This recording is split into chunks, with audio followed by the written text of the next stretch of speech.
Hello and welcome to zoology Pathshala. आज की इस वीडियो में हम बात करेंगे structure and function of cell. Cell का स्ट्रक्चर क्या होता है और उसके फंक्शंस क्या क्या होते हैं, इसके बारे में हम आज इस वीडियो में बात करेंगे। ये वीडियो हमारी बीएससी लेवल के बेसिस पे होगी, तो इतना आपके एग्जाम्स में अगर इस टाइप का कोई क्वेश्चन पूछा जाता है तो एनफ होगा आप इसको अगर अपने पास से 2-4 लाइनों में लिख सकें तो। ठीक है, चलिए स्टार्ट करते हैं। पहले देख लेते हैं कि हमारी सेल होता क्या है, डेफिनेशन ऑफ सेल। ठीक है, the cell is the structural and functional unit of life. अब उन्होंने दो बातें बोल दी कि ये हमारा स्ट्रक्चरल और फंक्शनल यूनिट है, मतलब कि ये हमारी बॉडी के स्ट्रक्चर को बनाने में भी वर्क करता है। ठीक है, कोई भी ऑर्गेनिज्म है उसकी बॉडी का स्ट्रक्चर जो है, उसका जो पूरा एक हमें फॉर्म दिख रहा है वो हमारी सेल से बनी हुई है। ठीक है, और उस बॉडी में, उस ऑर्गेनिज्म में जितने भी सारे फंक्शंस हो रहे हैं वो हमारे सेल्स के द्वारा ही हो रहे हैं। ठीक है, तो इसलिए इसको स्ट्रक्चरल एंड फंक्शनल यूनिट बोलते हैं। ठीक है, अब वो क्या कह रहे हैं, it carries out all life processes like metabolism, ठीक है, ग्रोथ एंड रिप्रोडक्शन। अब उन्होंने क्या बोल दिया कि ये हमारे मेटाबॉलिज्म में मदद करती है, ग्रोथ में मदद करती है, ठीक है, और रिप्रोडक्शन में मदद करती है। मतलब कि ये जो सेल होते हैं ये सारे लाइफ प्रोसेसेस जो हो रहे हैं हमारी बॉडी में, चाहे हम डाइजेशन कर रहे हो, ठीक है, मेटाबॉलिज्म, चाहे हमारी बॉडी की ग्रोथ हो रही हो या चाहे हमारा रिप्रोडक्शन प्रोसेस हो रहा हो, ये सब चीज़ें किसके द्वारा की जाएंगी, हमारे सेल्स के द्वारा की जाएंगी। ठीक है, अगर हम टाइप्स की बात करें तो टाइप्स ऑफ सेल हमारे दो टाइप के होते हैं। एक होता है प्रोकैरियोटिक, जो कि हमारे बिना न्यूक्लियस वाले सेल होते हैं, और एक होता है यूकैरियोटिक। यूकैरियोटिक में हमारा न्यूक्लियस प्रेजेंट होता है। ठीक है, तो ये थे हमारे दो टाइप के सेल। अगर आपको इनमें डिफरेंस लिखने की नहीं आ जाए तो आप सीधे सीधे ये लिख सकते हैं कि प्रोकैरियोटिक वो सेल्स होते हैं जिनमें न्यूक्लियस नहीं होता, और यूकैरियोटिक वो होते हैं जिनमें न्यूक्लियस होता है। नेक्स्ट देख लेते हैं।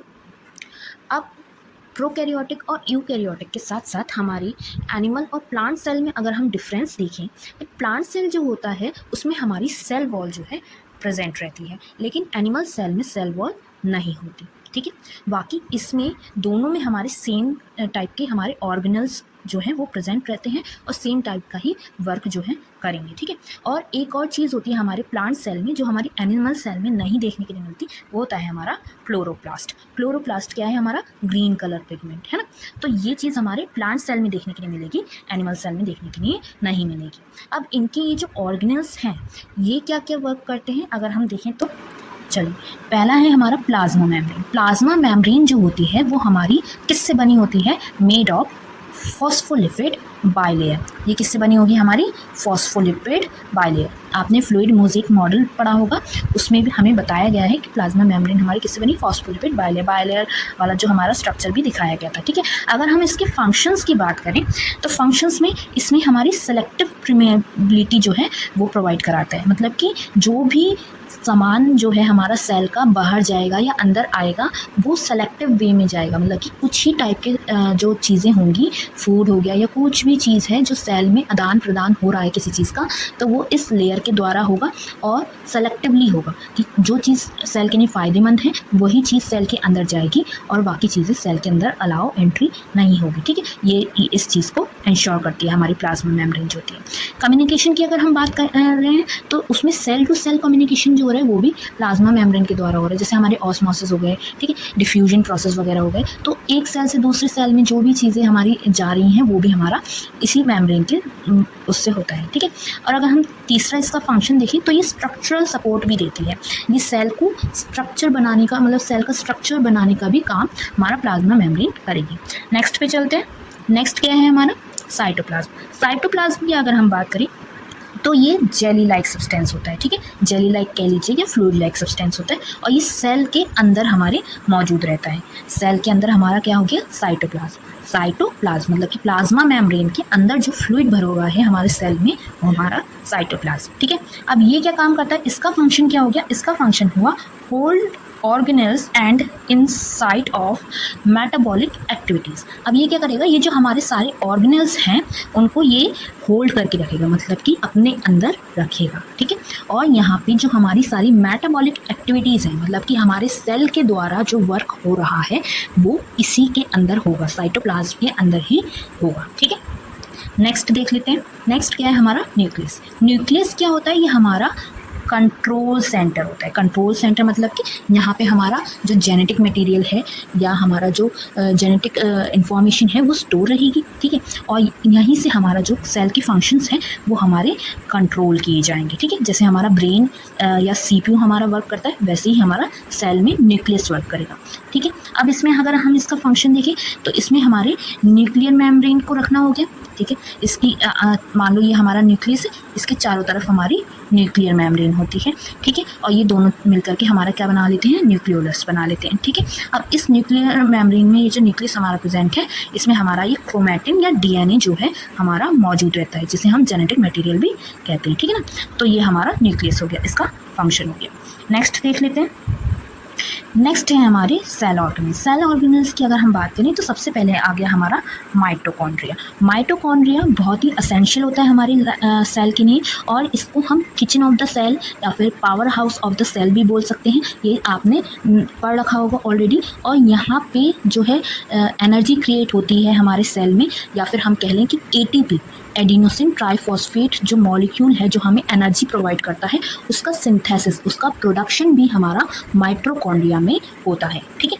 अगर हम नेक्स्ट देखें सेल ऑर्गेनल तो नेक्स्ट है हमारा ईआर। ईआर है एंडोप्लाज्मिक रेटिकुलम। क्या है हमारा, एंडोप्लाज्मिक रेटिकुलम। ये दो टाइप के होते हैं ईआर, एक होता है रफ ईआर और एक होता है स्मूथ ईआर, ठीक है। रफ वाला जो होता है वो हमारे प्रोटीन सिंथेसिस में वर्क करता है, और जो हमारा स्मूथ एंडोप्लाज्मिक रेटिकुलम होगा वो हमारे लिपिड्स और डिटॉक्सिफिकेशन में वर्क करेगा। ये इनका फंक्शन हो गया।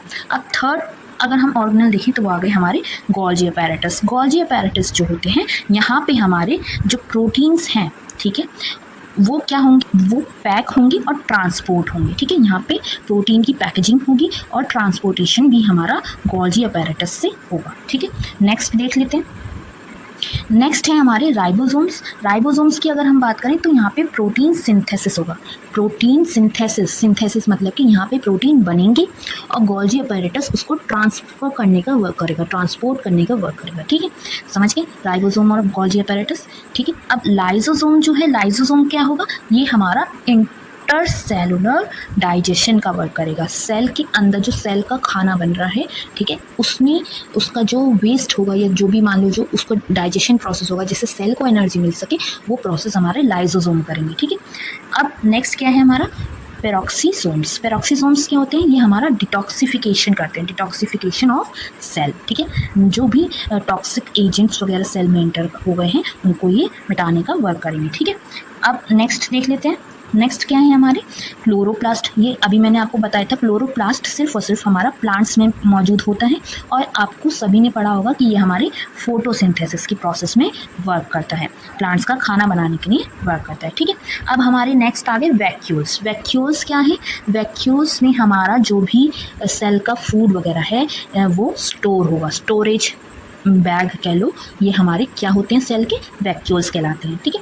अब नेक्स्ट है हमारा सेंट्रोसोम। सेंट्रोसोम, आपने जेनेटिक मटेरियल का डिवीजन सुना होगा। सेल डिवीजन जब हम करते हैं तो उसमें जो हमारा जेनेटिक मटेरियल होता है, क्रोमैटिन होता है, उसका जो सेंटर पॉइंट होता है उसको हम बोलते हैं सेंट्रोसोम। यहीं से हमारे जो है जो डुप्लीकेशन कह लो, रेप्लिकेशन कह लो, वो प्रोसेस जो है पॉसिबल हो पाता है। तो ये क्या है, सेल डिवीजन में हमारे मदद करते हैं। सेंट्रोसोम्स क्या है, ये हमारे क्रोमैटिन मटेरियल जो होता है वहाँ पे प्रेजेंट रहते हैं, ठीक है। नेक्स्ट देख लेते हैं। नेक्स्ट क्या है हमारी सेल वॉल। सेल वॉल सिर्फ और सिर्फ हमारी प्लांट सेल में पाई जाएगी, ये मैंने अभी आपको डायग्राम में बताया था, ठीक है। ये बनी किस चीज़ की होगी, ये बनी होगी हमारी सेलुलोज की। किस चीज़ की बनी होगी, सेलुलोज, ठीक है। और ये क्या प्रोवाइड करेगी, इसका फंक्शन क्या होगा, इसका फंक्शन होगा कि वो उस प्लांट सेल को, उस सेल को जो है रिजिडिटी प्रोवाइड करे और प्रोटेक्शन प्रोवाइड करे। रिजिडिटी मतलब कि वो थोड़ा सख्त रहे, मतलब हार्ड रहे, ठीक है, उसका स्ट्रक्चर फॉर्म हो पाए, तो वो सेल वॉल का वर्क जो है हो गया, ठीक है। और प्रोटेक्शन भी प्रोवाइड करेगी, बाहर के सब्सटेंसेस से उस सेल को प्रोटेक्ट करने का भी वर्क ये करेगी। ये एनिमल सेल में नहीं होगी, सिर्फ और सिर्फ प्लांट सेल में होगी, ठीक है। नेक्स्ट देख लेते हैं। नेक्स्ट हमारे क्या है, अगर हम फंक्शंस की बात करें, अभी तक तो हमारे स्ट्रक्चर सारे हो गए, अब हम बात करते हैं फंक्शंस के बारे में। फंक्शंस की बात करें अगर हम, तो सेल्स जो हैं वो हमारे टिश्यूज़ फॉर्म करते हैं, ठीक है। और उन टिश्यूज़ से मिलकर के हमारे ऑर्गन्स फॉर्म होते हैं और उन ऑर्गन्स से मिलके हमारा पूरा एक ऑर्गन सिस्टम फॉर्म होता है।